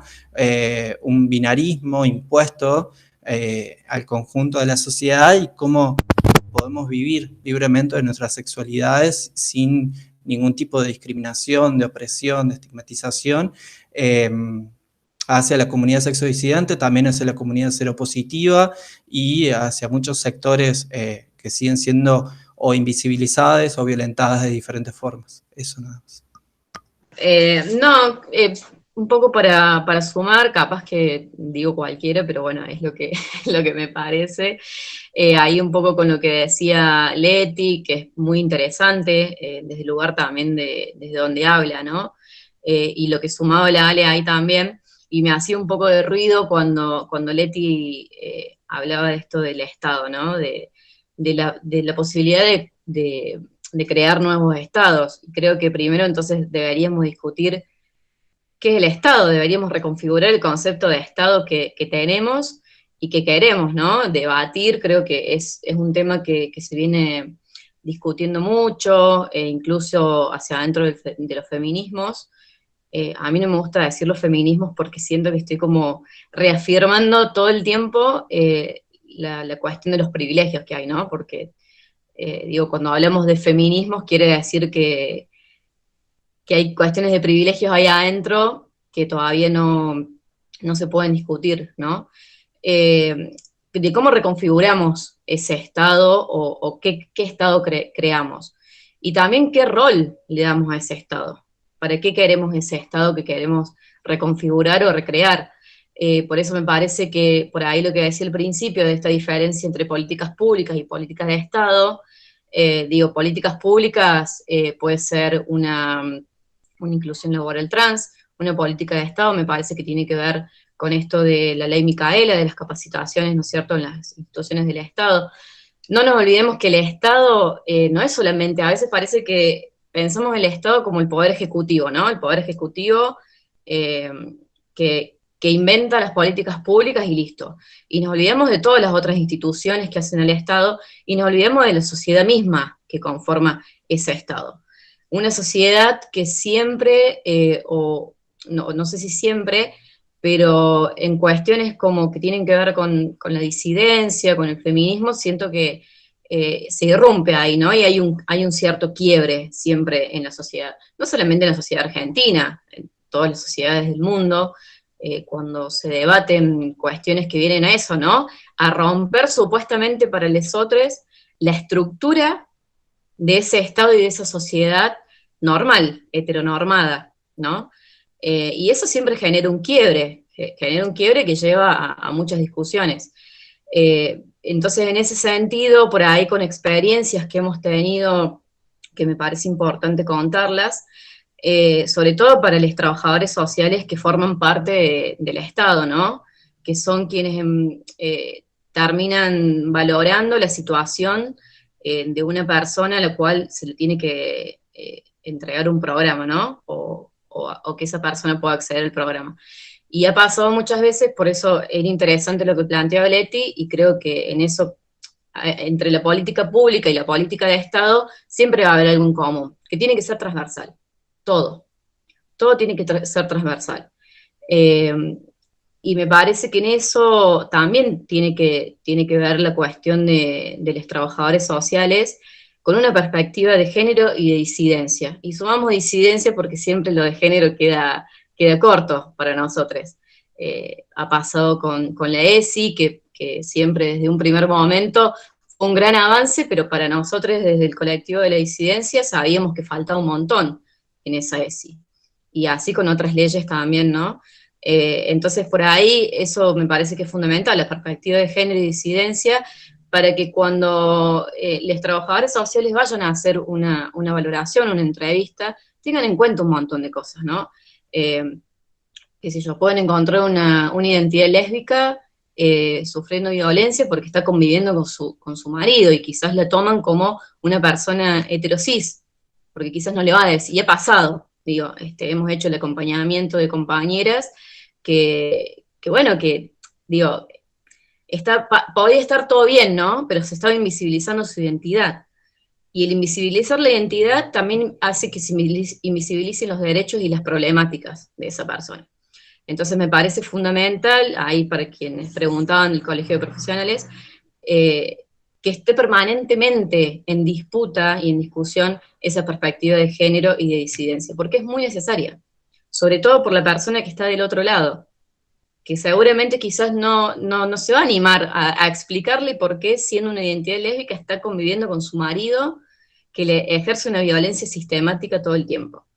Entonces, bueno, así como con muchas cosas, ¿no? Pero particularmente en este caso, porque se ha dado, digo, una persona que puede entender, siendo profesional y trabajador social, que puede entender qué le interpela a esa persona, ¿no? ¿Qué le atraviesa a esa persona a la que va a valorar? Que no es solamente una persona pobre, quizás negra, sino que también es una identidad disidente. Y eso también le suma, ¿no? Así que bueno, nada, eso me quedé como pensando un poco en eso. Bueno, quería preguntarles cómo ven la cuestión de la ley de protección integral contra las violencias, que está nominada y escrita en términos de mujeres, y cómo es la implementación, y cómo la ven desde el colectivo LGBTQ y más, si están pensando que hacen falta modificar esa ley o hace falta otra ley, cómo se incluyen las violencias y cómo se trabajan en términos de prevención, pero también de atención de las situaciones y de sanción cuando se trata del colectivo. ¿Cómo están viendo eso? Siempre es bastante complicado, voy a hablar como identidad lésbica, ¿no? Para nosotros, como identidad lésbica, siempre ha sido difícil todas las cuestiones que tienen que ver con la mujer, ¿no? Sobre todo cuando no respondemos a esos estereotipos establecidos de mujer. Y pasa que se nos dice, che, bueno, pero ustedes también entran en esa categoría, ¿no? Las violencias son las mismas, las problemáticas son las mismas, y entonces pasa que después, al querer o necesitar acceder a una política pública, ya sea de salud, de trabajo, de educación, de asistencia por las violencias, una se encuentra con que no es lo mismo, ¿no? Y que no hay una respuesta real y un acceso real a esas políticas públicas hacia el colectivo en general de la disidencia, y particularmente como identidad lésbica, que es lo que me atraviesa, no hay políticas públicas específicas. Nosotros decimos que siempre no hace falta a veces inventar políticas públicas específicas para nosotros, sino que hace falta que cuando crean las políticas públicas nos escuchen, ¿no? Nos evitaríamos tener que ir por ahí transformando un poco o avanzando un poco más rápido en esas políticas públicas o de Estado.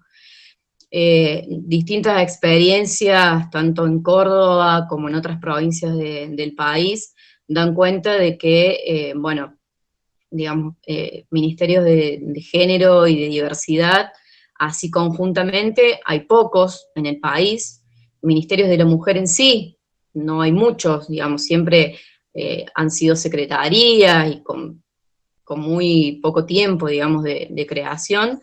Y cuando uno quiere acceder a eso, no entra en ningún programa. Siempre la respuesta es, no, bueno, pero entonces vos no sufrís una violencia de género, porque no sufrís una violencia intrafamiliar.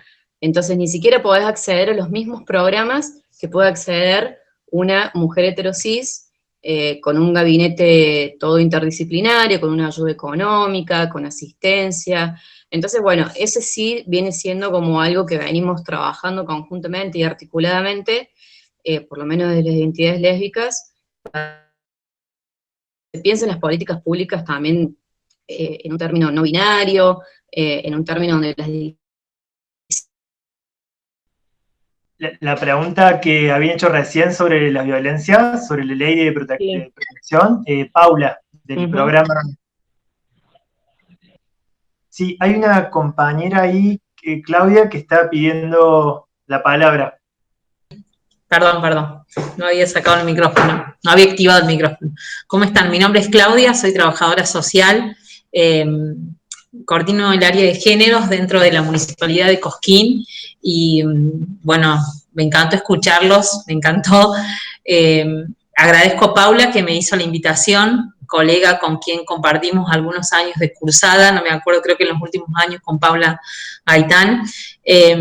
Bueno, les quería en realidad, no sé si preguntar, pero sí agradecer sobre todo a Alejandra, a Anabela, creo, no leí bien por ahí, no fui anotando algunos nombres, pero nosotros estamos en un proceso con el equipo de construir un programa de diversidad y disidencias acá en el municipio, en el intento de construir políticas públicas. Hace 4 años se creó el área y trabajamos puntualmente en el abordaje de la violencia de género y venimos haciendo un caminito de mucha formación y pensando las políticas como una construcción. Este año en particular tenemos este gran desafío de crear este espacio.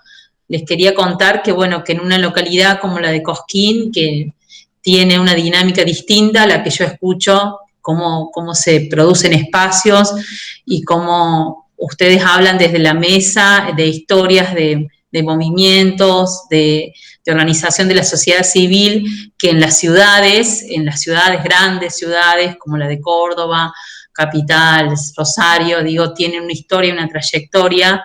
En los lugares más pequeños, en las localidades del interior, a lo mejor no, creo, ¿no? También a lo mejor no están visibilizadas o no están generados los espacios que tenemos socialmente, las culturas de los pueblos. Por lo general pasa que estos espacios se hacen concretos y visibles de la participación en las grandes ciudades. Para nosotros es un gran desafío y me encantó escucharlos para poder aprender.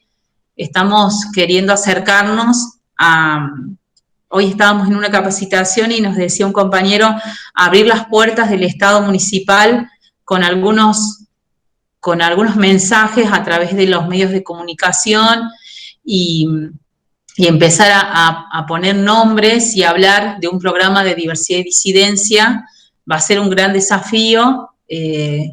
Lo teníamos planificado de otra manera, obviamente, como creo que todo el mundo en todos los espacios planificó un 2020 distinto y nos atraviesa la pandemia, y la pandemia hizo que de alguna manera nos tuvimos que acercar en la emergencia alimentaria del colectivo trans a través de la Casa Trans de Punilla, que tiene como su sede en La Falda, no en la localidad de Cosquín, pero a través de su referente llegar en un contexto de emergencia por cuestiones alimentarias y de salud al colectivo. Escuchaba lo que Alejandra comentaba, ¿no? Esto de cómo la pandemia atravesó la dificultad de acceso, que a lo mejor ya estaba organizada en relación a la medicación, al hábitat, a la alimentación, y cómo este contexto de pandemia y de aislamiento y de cuarentena agravó situaciones y sin planificarlo de esa manera fue la primera forma que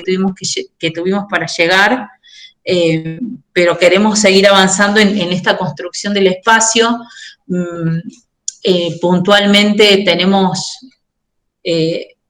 algún relevamiento mínimo hecho y alguna llegada con algunos referentes de la ciudad, y también algo que nos atraviesa distinto es la cuestión cultural, que muchas veces se manejan en las pequeñas localidades, aunque Cosquín no es tan pequeño, pero tiene una idiosincrasia todavía de pueblo, y que es difícil de ir generándola desde el Estado también, pero es un gran desafío para nosotros, para todos, lo que construimos desde la Dirección de Desarrollo Social, venimos generando espacios, así que bueno, les quería agradecer porque aprendí también nota de un montón de cosas y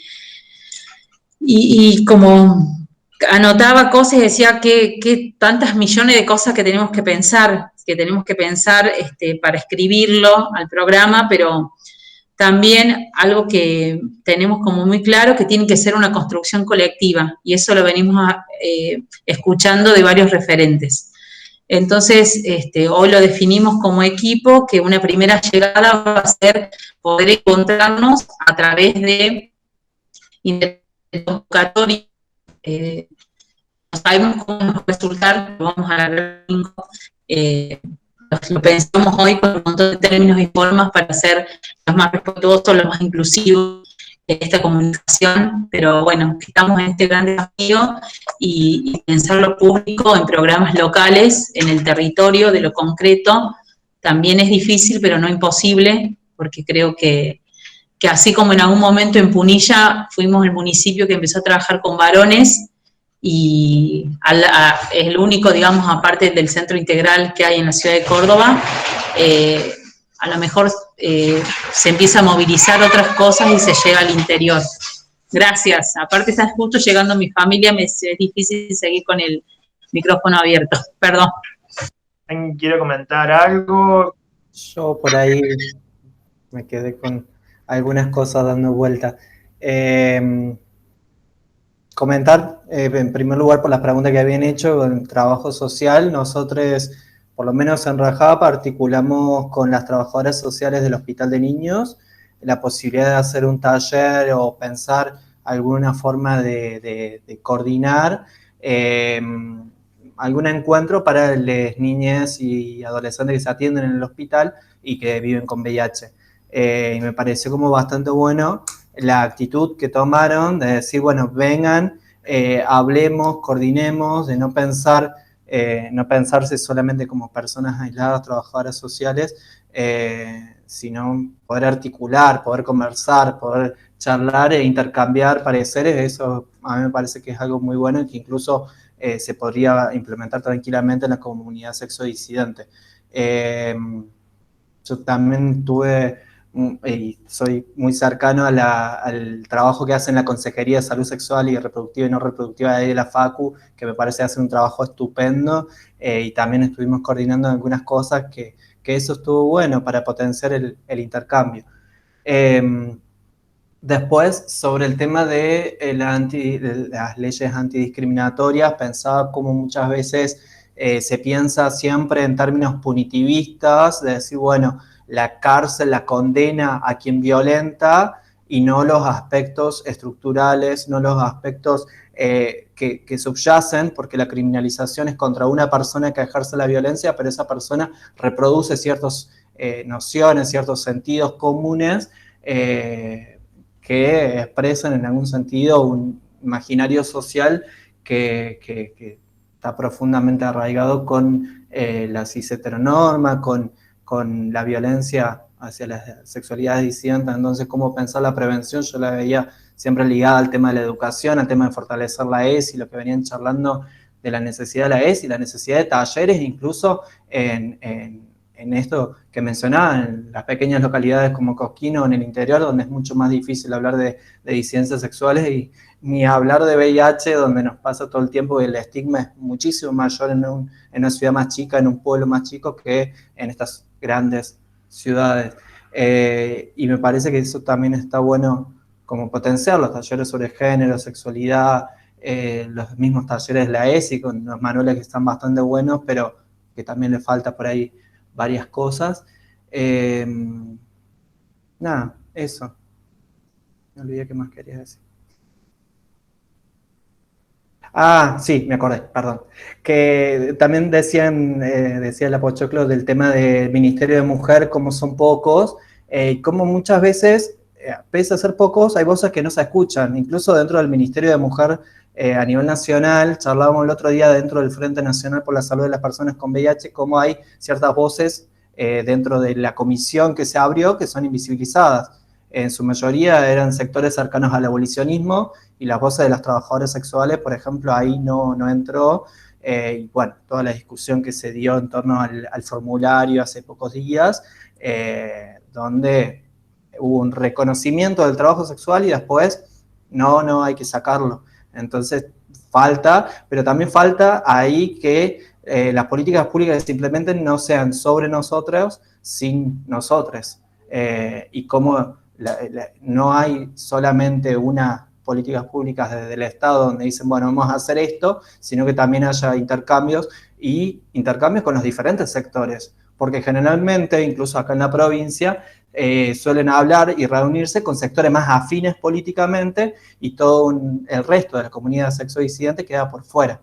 Entonces, ¿cómo se puede dialogar y cómo las personas sexodisidentes también podemos formar parte de las políticas públicas que se implementen, llevando proyectos, llevando ideas, llevando iniciativas?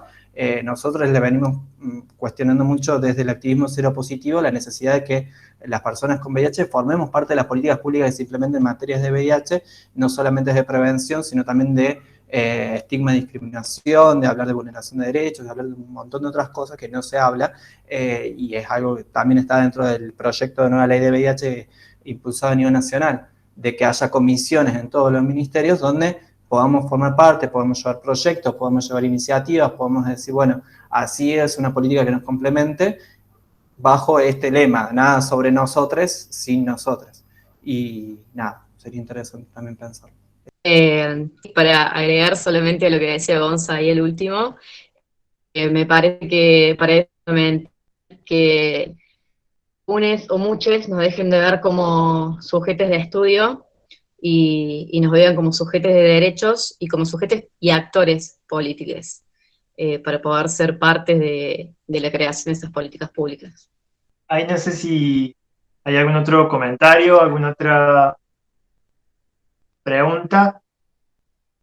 Yo creo que sin intención de cerrar el debate, todo lo contrario, me parece que, nada, me quedaba pensando particularmente que fue muy rico el intercambio y cada aporte fue bien preciso para poder pensarnos, y creo que en lo personal y creo que colectivamente nos interpelaron mucho.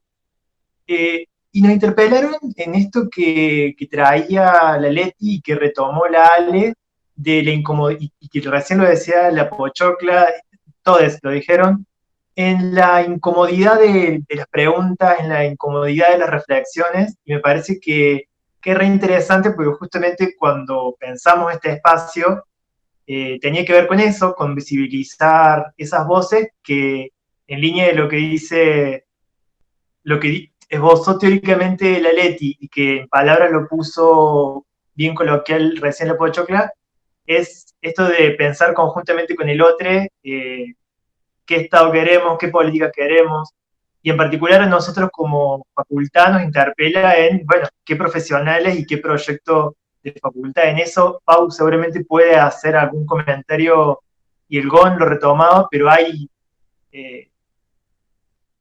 un trabajo iniciado desde la declaración de la facultad bajo una política feminista y pensar trayectorias en el trabajo sobre derechos y la disidencia, en particular de la carrera de trabajo social, pero de la facultad en general, que esto es a seguir trabajando, potenciando, y es con esta incomodidad de las preguntas y de las reflexiones que la hacemos mejor, digamos.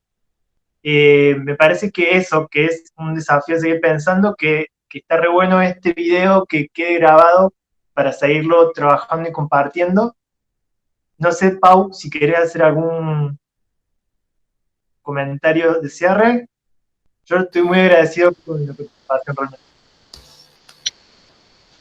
Bueno, primero que nada, agradecerles a cada uno por estar acá, por sus palabras, porque a mí por lo menos, me generan muchas preguntas, me generan como que me abren así, bueno, ahora cuando termine me voy a quedar y decir, ay, cómo no pregunté tal cosa, o qué bueno, me encantaría seguir en contacto, que sigamos en contacto, en esto de poder dialogar, de poder escucharles, porque esta cuestión de, por ejemplo, yo creo absolutamente necesario que la ESI esté en la universidad, ¿no? Que vieron que no está contemplada la educación superior dentro de la ESI, y a mí me parece fundamental que sea parte de la universidad, ¿sí?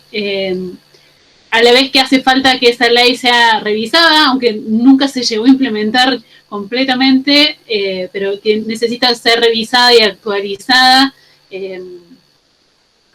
y que necesitamos trabajar en conjunto, trabajar en estas cuestiones concretas de, bueno, ¿qué hace falta? ¿Qué leyes están? Pero ¿qué falta para que eso efectivamente sea un acceso a derechos? ¿Qué falta de parte de la formación profesional para que las políticas públicas no queden en una buena norma, en una buena explicitación de derechos, sino que llegue a cada sujeto que llega a un servicio o que no llega a un servicio, porque muchas veces hay poblaciones que ni siquiera se enteran de que hay servicios, ¿no? Y ni siquiera están incluidas, como han dicho varios de ustedes, en las políticas públicas, porque no están pensadas inclusivamente, no están pensadas en diálogo y no están pensadas de forma integrada, ¿no? ¿Cómo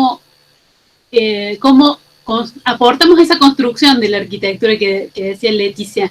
Que no sé si la termino de entender, pero quizás esta cuestión de cómo hacemos para que sea real este otro mundo, otra posibilidad y otra manera de vincularnos, ¿no? Y desde el lugar que nos toca como en la responsabilidad de universidad, bueno, hacernos cargo de convocarles, de estar en diálogo, de estar comunicadas y que, bueno, sepan que el espacio del programa de Feminismo, Sexualidades y Derechos que está en la Secretaría de Extensión está abierto absolutamente para que nos comuniquemos, que hagamos propuestas de intercambio y sigamos en esta construcción colectiva, digamos.